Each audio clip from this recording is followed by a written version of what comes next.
손봉규 변호사는 검찰 조사받으러 갈 때, 네.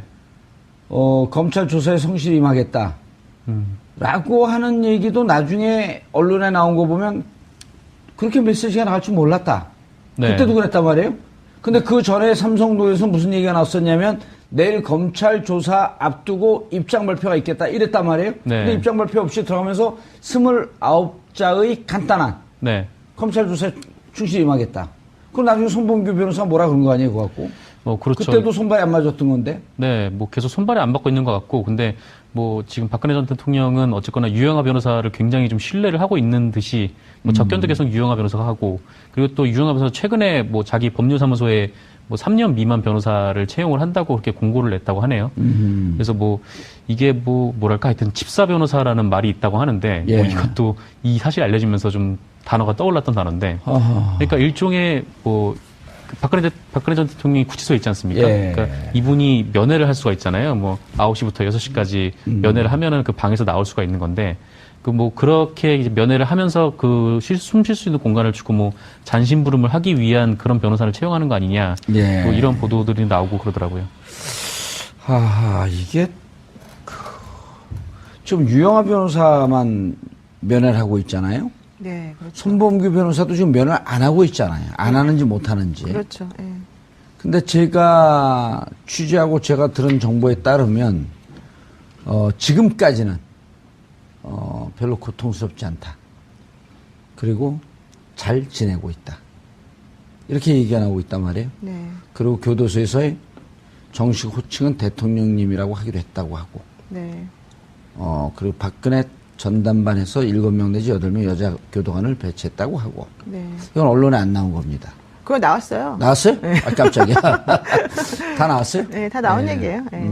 별로 중요한 게 아니네요. 아니, 중요한 얘기죠. 네. 왜냐면 여자 교도관 7명을 전담 배치한다는 거는 네. 한 명에 대해서 사실은 과잉이죠. 그렇지만 뭐 어쩔 수 없는 부분이 있으니까. 그럼 이제 받아들일 교도소장 수밖에 없죠. 재량이니까요. 그렇죠. 예. 근데 일반적으로는 보통 두 명 정도가 이제 이렇게 맞는 게 맞죠. 자, 그런데 유영하 변호사가 이거 왜 그랬을까요? 그 3년 미만 경력 소속 변호사 모집이요? 예. 그거는 제가 봤을 때는 급여를 조금 주려고 그런 것 같은데요. 3년 미만의 경력 소속 변호사라고 하는 거는 기본적으로 로스쿨 수료하신 분들을 얘기하는데요. 기본적으로는. 예. 그분들의 이제 급여가 예전보다는 많이 낮아졌기 때문에 이 임금 수준이. 그러니까 어디에 쓰려고?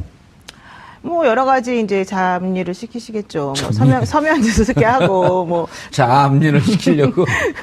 접견도 가게 하고 뭐 근데 접견은 아마 본인이 그냥 독점적으로 대통령에 대해서는 할 것 같고 나머지 사무실 관련된 여러 가지 일을 시키려고 하는 거 아닐까 생각이 들어요. 뭐 만약에 필요하다면 서면 작업도 시키고 뭐도 시키고 하려고 하겠죠. 언론에 안 나온 얘기 하나 해드릴까요? 네. 사람들 못 보고 이렇게 커튼 치고 있대요. 누가요? 대통령님이? 예, 대통령 그 방에 방 주위에다가 못 보게 지나가다. 그렇죠. 차단막 같은 거 해놨죠. 그거 나오지 않았어요? 그것도 또 나왔어요? 네. 그게 이제 이렇게 돼 있어요. 여사동이 서울구치소에는 여사동이 2개가 있어요. 예. 1동하고 2동이 있는데 한 동에는 2층이고 한 동은 3층짜리예요. 예. 그리고 여자 수용자들을 접견할 수 있는 변호사 접견실이 3군데가 있어요. 예. 되게 좁아요. 그래서 이제 박 대통령은 그 중에 이제 한쪽 구석에 이렇게 방을 마련해서 예전에 미군들이 사용하던 소파 협정에서 미군들 수용됐을 때. 그 방을 지금 이제 사용하고 있는 거잖아요. 그래서 앞에 이제 차단막도 만들어 놓고 또 뭐 교도관도 7명을 이렇게 2인 1조로 해서 번갈아 가면서 그분을 이제 다른 사람들과 접촉을 막기 위해서 이제 하고 있다는 얘기인데요. 예. 그러다 보니까는 사람들의 눈에 띄는 걸 싫어해서 앞에다 이렇게 다 막아놓고 아무도 이제 보지 못하게 하는 거고 특히 박근혜 전 대통령은 자기의 맨 얼굴을 사람들한테 보이는 걸 제일 싫어해요. 그럼 확인된 거예요? 네, 그렇죠. 그래서 자기 얼굴을 아무도 못 보는 거예요. 유영하 변호사 이외에는. 그러니까 유영하 변호사는 어쩔 수 없이 이제 변호사로서 볼 수밖에 없으니까 그분은 이제 드리지만 나머지는 제가 보기에는 아마도 안 드릴 가능성이 크죠. 예. 이재원 평론가님, 네. 오늘 원래 저희가 이제 처음에도 얘기를 했는데 최순실 씨와 이제 이재용 부회장하고는 못 만납니다. 남사 여사가 나뉘어져 있으니까 접견 가다가 만날 일은 없는데 최순실 씨하고는 많은 변호사들이 그랬거든요. 공범관계, 핵심적 공범관계이기 때문에 원래 같이 수용해서는 안 된다. 네. 근데 이제 최순실 씨가 결국 남부구치소로 갔습니다. 네. 이건 기본적인 원칙이거든요. 아, 그렇죠. 예. 그런데 그 밖에 이경재 변호사나 유영하 변호사를 통해서 끊임없이 서로 소통하고 있지는 않을까요? 아, 그거는 뭐, 이미 오래전부터 예. 계속 그렇게 소통을 좀 해온 것 같아요. 그 양쪽이 뭐 서로 이렇게 탄핵 심판 과정에서 이 대리인단의 전략을 봐도 그렇고, 최순실 씨가 전략을 쓰는 것도 봐도 그렇고, 그때 이미 굉장히 강경하게 대처하면서 뭐 다 모르쇠로 일관하고 뭐 그런 식이었잖아요. 네. 이런 것이 사실은 마치 누구 한 사람이 지휘하는 것처럼 이렇게 쫙 진행이 됐단 말이죠. 예. 그래서 그때부터 이미 소통을 계속 해왔을 것이다. 그리고 뭐 지금이라 그래서 그게 달라졌겠습니까? 변호인단 간에는 아마 계속 소통을 지금 하고 있는 것으로 예. 이렇게 봐야 되겠죠. 그게 합리적이죠. 예. 자, 블랙리스트 재판도 또 진행이 돼요. 아, 이게 뭐 사건이 대한민국 국민이 전체가 다 변호사 수준으로 이 법률 지식과 재판 정보에 대해서 알아야 되니 이거 어떻게 살죠, 우리처럼. 그러니까요. 우리나라 국민들이 정말 이번 사건을 계기로 해서 예, 변호사 필요 없는 세상이 예, 됐어요. 변호사들이 정말 살 곳이 없어지고 있습니다, 점점. 예. 예. 지금 재판 어떻게 되고 있나요? 김기춘, 조윤선. 블랙리스트 재판이 사실은 되게 중요한데 예. 그동안에 이제 계속 모르쇠로 일관을 해왔었는데 어제 뭐 나온 기사에 의하더라도 조윤선 전 장관 같은 경우에는 본인이 정무수석으로 그때 들어오면서 전임자로부터 브리핑을 받는데 처음에 웃고 있다가 나중에는 얼굴 표정이 굳어졌다는 얘기잖아요. 블랙리스트 관리 얘기를 듣고 특히 그것을 대통령이 직접 챙겼다 이런 얘기까지 들으면서 우리가 이런 것까지 해야 되냐 이런 얘기도 했었다는 거예요. 아, 조윤선 장관이? 예, 예. 그러니까 근데 이제- 이제까지 왜 부인하고 그러니까 있었어요? 이제 그동안 부인했던 것에 이제 빼도 박도 못할 증거들이 그렇게 나와서 아하. 이제 아마 오늘 재판에서도 그런 것들을 들이대게 되면 좀 신경의 변화를 일으킬 수도 있다 이런 누가요? 조윤선 전 장관이. 어. 그리고 또 하나는 아, 조윤선 지금 그 진술은 조윤선 장관이 했다는 게 아니에요? 한 게 아니죠. 다른 사람이 이제 어제 다른 사람이 한 거고. 아, 조윤선 예, 장관이 듣고 예. 있으면서 전임 장관으로부터 인수인계 전임자로부터, 예. 전임자로부터 인수인계 받으면서 그 얘기를 듣고 얼굴이 굳어졌다. 얼굴이 처음에는 굳어졌다. 웃으면서 즐거운 마음으로 듣다가 이제 어. 이렇게까지 해야 되느냐 이런 얘기를 했다는 그때 거고. 정무수석 인수인계 때 얘기를 하시는 거죠?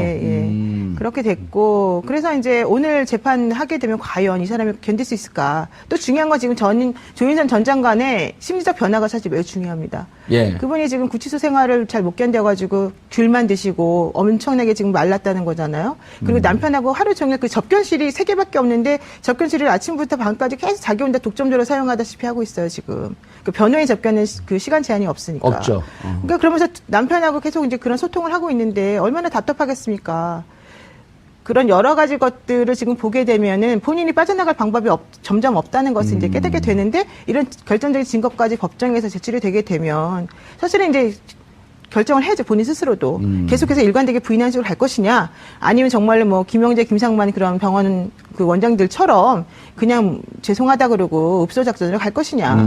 사실 그럴 수밖에 없어요. 이미 조윤선 장관은 그쪽으로 좀 틀었다고 이렇게 보이지 않나요? 그렇게 될 수밖에 없죠. 얼마나 불안하고 강박 증세까지 보이는데 사실 예. 그 안에서 잘 못 견디고 있는 게 사실이거든요. 안 갔다 와봤죠. 안 갔다 와봤잖아요. 저는 구치소는 안 가봤는데 예. 이제 거기 들어간 사람들이 의뢰인들이 많잖아요. 제 의뢰인들이. 무척 떨죠. 아니 근데 두 부류가 있더라고요. 되게 적응 잘하는 사람들도 있고 저 같은 사람들이 있고. 그리고 또 적응 못해서 조금 말린 사람도 있어요. 근데 예. 좀 지나고 나면 확실히 이제 얼굴들은 다 살이 좀 붙으셔서 세 번째 좋아지기도 부류가 하고. 있어요. 어떤 적응 못하면서 잘하는 척하는 사람도 있어요. 연기하는 사람들. 쪽팔리니까. 또 뭐 가면 우울증 이런 건가요? 감염성 우울증이요? 아니 참는 거죠. 참아요? 무너지면 지금 죽는다고 보고. 근데 이제 조윤선 장관 같은 경우는 정말 무너진 제가 거죠. 보기엔 무너지고 있어서 예. 좀 걱정스러운 부분이 사실 있어요. 기자들 통해서 이종훈 평론가님 네. 기자들 통해서 듣는 얘기는 정신 상태가 심각하게 무너졌다 이렇게 보도가 나오거나 혹은 정보가 이렇게 들어오고 있거든요. 아니, 그러니까 조윤선 전 장관은 지난번에 그 청문회 할 때 우리가 확인했잖아요. 예. 계속 이렇게 몰아세우면 예. 실토를 한다는 거죠. 예, 그래서 참 행복하게 말씀을 하시죠. 소위 말하는 이른바 그 멘탈이 예. 그렇게까지 강한 인물이 캐릭터가 못 된다. 그래서 그런데도 지금 갇혀 있죠. 게다가 이분이 또 얼마나 외모에 신경을 많이 쓰시는 분입니까? 이 피부 관리 굉장히 신경을 많이 쓰시거든요. 조금 위험합니다. 박근혜 전 대통령 못지않게 예. 굉장히 그런 쪽에 신경을 많이 쓰는 걸로 알려져 있는 분인데 예. 그런 것도 못하지. 그러니까 여성으로서 그런 스트레스가 엄청날 거예요 아마. 예. 그런 것 때문에 아마 더욱더 지금 굉장히 좀 심리 상태가 불안정할 거다. 노영희 변호사님 네?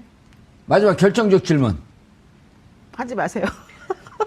아니요 법률 질문. 아, 예, 왜냐하면 알겠습니다. 조윤선 두 부류가 지금 남아 있는 거예요. 김기춘 끝까지 모른다. 조윤선 장관 사실은 했습니다. 대통령 지시로 했습니다. 그리고 인정하고 잘못했습니다. 라고 갔을 경우에 직권남용이란 말이에요, 이게. 물론 기본적으로 특검에서 헌법 정신을 위배한 것이다라고 아주 높은 법률 철학적 얘기를 했지만 법은 싸잖아요, 이게. 직권남용 5년 이하의 징역. 네, 되게 형량에서 약간 예, 10년 이하의 자격정지. 1,000만 원 이상의 벌금. 이하의 벌금. 이하의 벌금. 그게 싸단 말이에요, 이게. 그럼 인정하게 되면 조윤선 장관 같은 경우는 형이 집행유예 나올 가능성이 높은데. 나와야 되겠죠, 사실. 근데 김기춘 실장 같은 경우는 부인한단 말이에요. 그럴 경우 집행유예는 못 나오지 않습니까? 이제 집행유예 해주는 조건이 예. 기본적으로 본인이 이제 정말 예, 범죄 인정하고. 저질렀다면 범죄한 사실을 인정하고 진정하게 뉘우치고 이래야 되잖아요. 예. 개전의 정이 있는 게 또 예. 중요하고. 그런데 만약에 조윤선 전 장관 같은 경우에 죄송하다. 내가 나중에 알았는데 박근혜 전 대통령을 좀 보호해야 된다는 생각 때문에 그런 식으로 잘못된 말을 하게 되었다라는 식으로 지금 얘기가 나오게 되면 또 그럴 수 있죠. 근데 지금 국회에서의 그 증언 및 뭐 그 감청에 관한 법률인가 그거의 예. 위반이잖아요. 지금 예. 그분들이 다 위증했다는 아직 혐의로. 고발했는지 안 했는지, 그것도 네, 고발했네요. 고발했잖아요. 고소를 네, 했- 그래서 예, 그게 1년에서 10년 사이에 그 징역형을 선고하게끔 되어 있는 범죄거든요. 예. 근데 사실 이제 그걸 따지면 같이 한 사람에 대해서 여러 가지 범죄 혐의가 들어가 있는 거기 때문에 반드시 5년 이하만 들어가는 건 아니니까 세질 수는 있어요. 예. 그렇지만 그럼에도 하지만- 불구하고 집행유예는 가능하죠. 아니요, 김기춘. 김기춘 전 인정을 안할 김기춘 전 실장 같은 경우에 또 끝까지 인정 안 할지는 사실 몰라요. 그분도 사실은 대통령이 시켰다라는 식의 말을 조금 했어요. 했죠. 예, 그래서 이분이 재판이 사실 지금 시작한 지가 오늘인가가 지금 첫 번째 날 아니겠습니까? 그러니까 앞으로 어떻게 전개될지는 모르고 또 그렇게 전제로 끝까지 부인했을 경우에. 끝까지 부인한다 그러면 사실 집행